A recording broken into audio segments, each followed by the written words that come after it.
Fidel Castro was born on a warm summer morning in the small village of Biran, Cuba.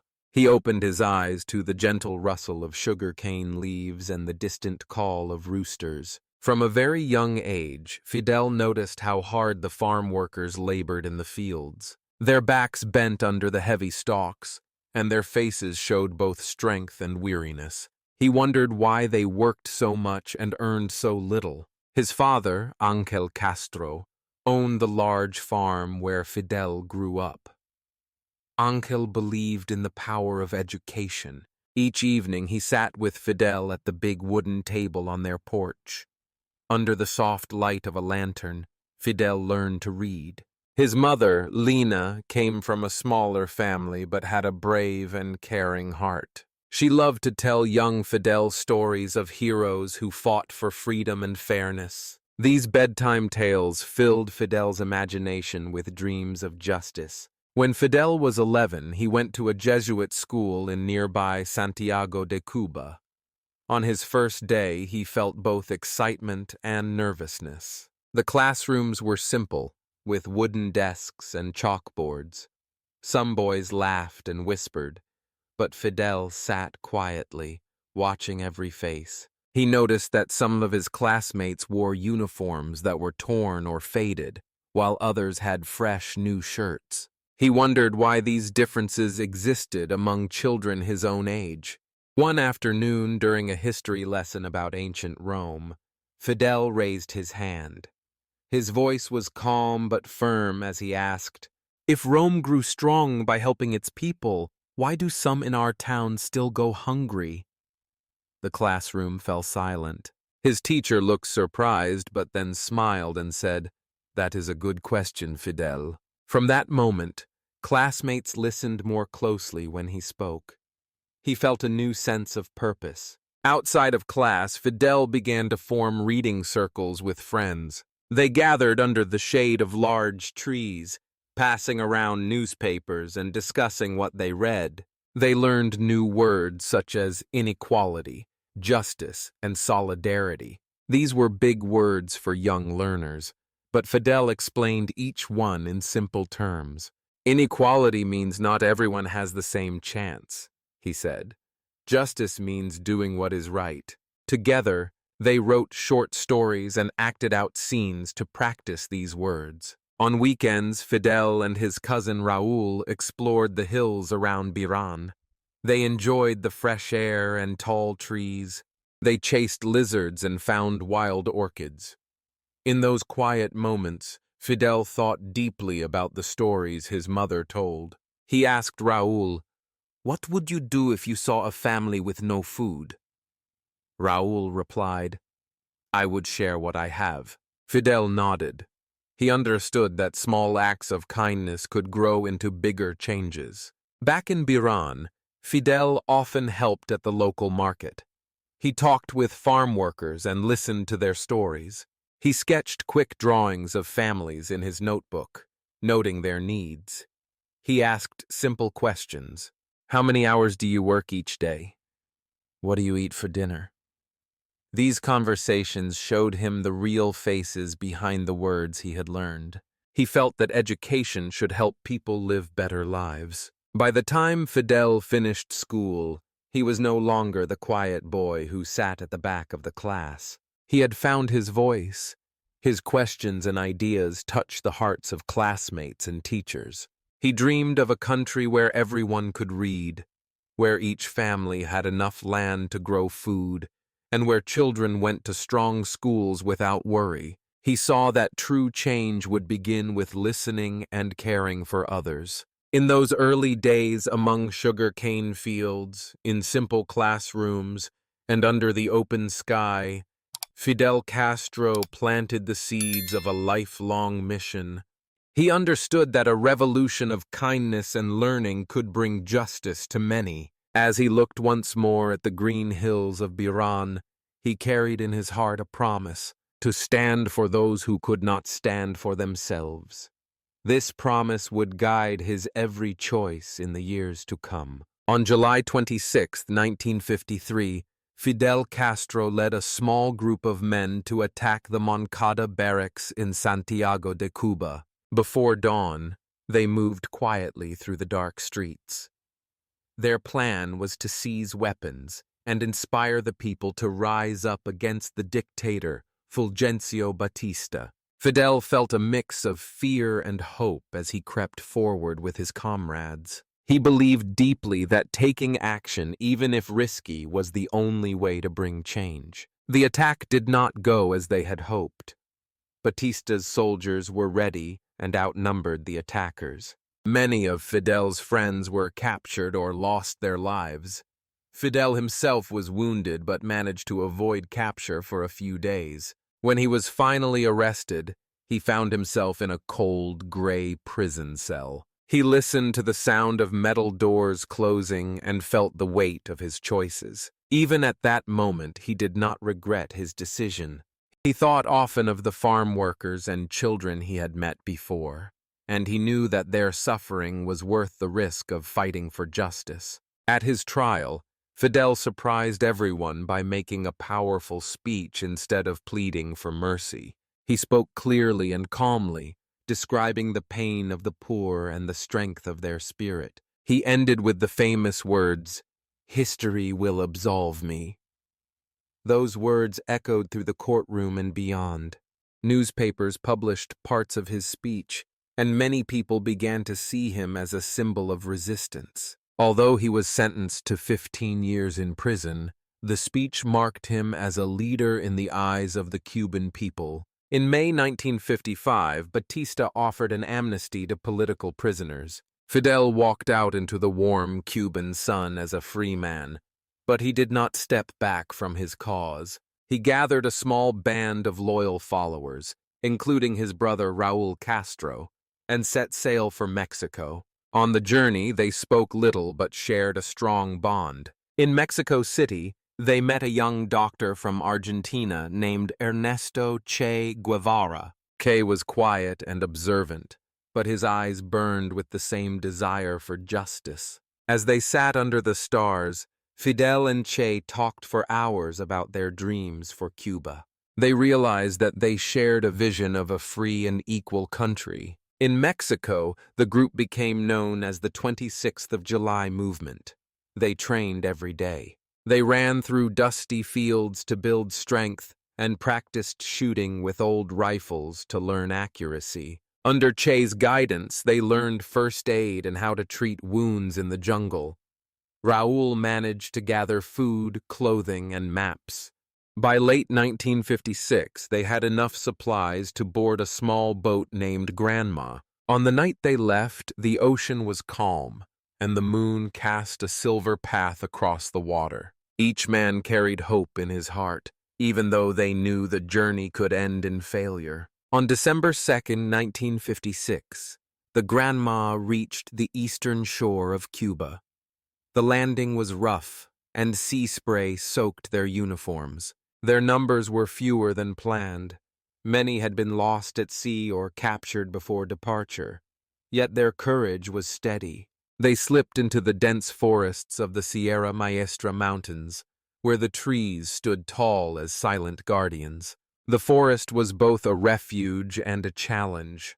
Food was scarce, and they often ate only rice mixed with beans or whatever fruit they could find. Rain poured through the canopy, and mosquitoes swarmed at night. Each day tested their resolve. Despite the hardships, the small group grew stronger. Fidel walked among the guerrillas, listening to their worries and sharing his own fears. He spoke plainly about his vision. A Cuba where every child would learn to read, where no family would go hungry, and where everyone would have a chance to live with dignity. When they met villagers in the hills, Fidel offered medical help for the sick and reading lessons for children. He promised land reform once victory came. In return, villagers guided them along hidden mountain paths, brought fresh food, and shared stories of hope. As winter turned to spring, the guerrillas carried out small victories. They ambushed supply convoys, cut telephone lines, and spread news of their successes by word of mouth. Their radio messages, smuggled out by supporters, reached cities and towns, spreading excitement and fear in equal measure. Batista's army grew anxious and stretched thin. They could not find the guerrilla base in the thick forest. Meanwhile, the people of Cuba began to whisper that change was coming. Through each trial in the Sierra Maestra, Fidel's leadership shone. He showed that true strength came not from weapons alone, but from unity of purpose and care for the common people. In hidden camps under the starry sky, the revolution took root. Men and women who had once felt powerless now believed they could shape the future of their country. From Moncada to the mountains, the journey was long and hard, but each step brought Fidel Castro and his followers closer to their dream of a free and equal Cuba. On the morning of January 1st, 1959, Fidel Castro and his small army walked into Havana under a bright sky. The streets were filled with cheering people. Women waved colorful scarves and men lifted their hats high. Fidel felt a warm rush of hope. He saw children running alongside the soldiers, their smiles wide with excitement. He knew this moment marked a new beginning for Cuba. Soon after, Fidel began his work to change the country.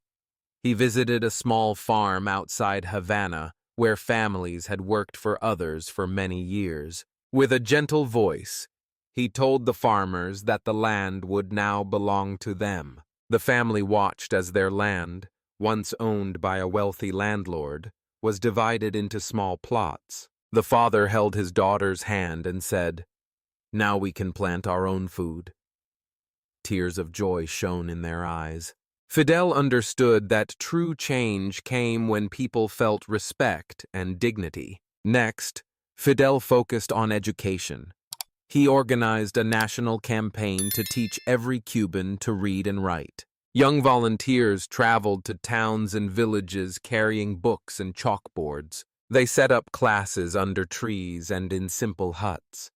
An elderly woman who had never read a single word learned her name in bold letters on a blackboard. When she read it aloud, her voice trembled with pride. Across the countryside, hundreds of thousands of adults learned new words and discovered new worlds through stories. Fidel believed that education opened doors to freedom and opportunity. As schools grew in strength, healthcare also became a priority. Doctors and nurses set up clinics in remote areas where no hospital had ever reached. A mother with a sick child no longer had to walk for hours to the nearest town. Instead, a doctor arrived at her door with a small medical bag and kind hands. He treated the child and left behind a simple pamphlet explaining how to stay healthy. Thanks to these efforts, people began to live longer and stronger lives. Challenges did not end with these reforms. In April 1961, a group of armed exiles, supported by a foreign power, tried to invade Cuba at the Bay of Pigs. The people of Havana gathered at the coast, nervous but ready to defend their country. Fidel stood at their side, speaking calmly to the crowd. His words gave them courage. Within days, the invasion was defeated. Ordinary citizens realized that their revolution was not only about land and schools, but also about protecting their freedom. A few years later, in October 1962, the world held its breath during the missile crisis. Cuba stood at the center of a tense standoff between superpowers. Fidel walked the streets of Havana, meeting worried faces and offering steady reassurance. He told his people that he would do everything to keep them safe. When the crisis ended without war, relief spread like sunshine across the island. Over time, Fidel's legacy grew both bright and complex. Cuba became known for its strong schools and healthcare system. Doctors and teachers from Cuba traveled to help other nations. Yet some Cubans longed for more freedom of speech and choice. Fidel himself often returned to the green hills where he once played as a boy. He remembered his promise to stand for those who could not stand for themselves. His life showed that true leadership means caring for every person, guiding them through triumphs and trials, and leaving a legacy that lasts beyond a single lifetime. Fidel Castro's life was a journey from a small farm in Biran to the streets of Havana, from questions whispered in a simple classroom to speeches that echoed around the world. As a young boy, he saw sugarcane workers bent under the hot sun and wondered why only some people had enough. In the shade of his family's porch, he learned to read and dream of justice. In Santiago de Cuba, he raised his hand to ask why children went hungry when they lived side by side. His questions grew into a promise to stand for those who could not stand for themselves. In 1953, Fidel led a bold attack on the Moncada barracks. Though it failed, his words, "History will absolve me," sparked hope in many hearts.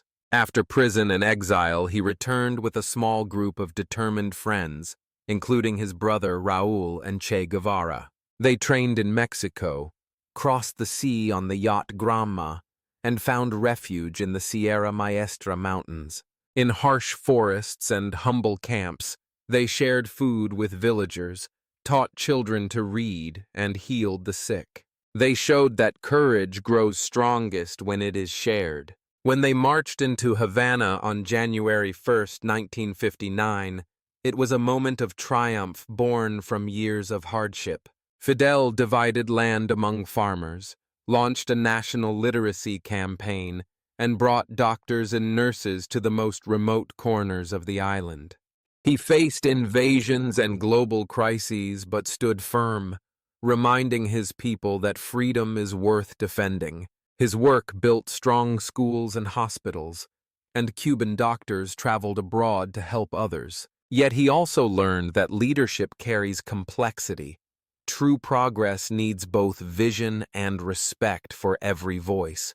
The deep lesson from Fidel Castro's story is that one person's hope can inspire a whole nation. When we see unfairness, we can speak up. When we see need, we can offer help. When we face challenges, we can stay united. In our daily lives, we can practice fairness by sharing what we have, learning new things, and listening with kindness. We can volunteer our time, teach a friend a new skill, or simply ask a neighbor, "How can I help?" These small acts become the seeds of lasting change. Congratulations! You have listened to Fidel Castro's story and strengthened your English listening skills. Now it's time to check your understanding with a quick question. Which value was most important in Fidel's early life? A. Learning to read and speak in public. B. Sharing food with family and friends. Comment your answer A or B below. If you enjoyed this story and want more learning content, please subscribe to our channel. Your support gives us the motivation to create new, inspiring lessons. If you can, consider a small donation to help cover our costs. We do this work for free to help you learn English, and your kindness keeps our channel alive. Thank you.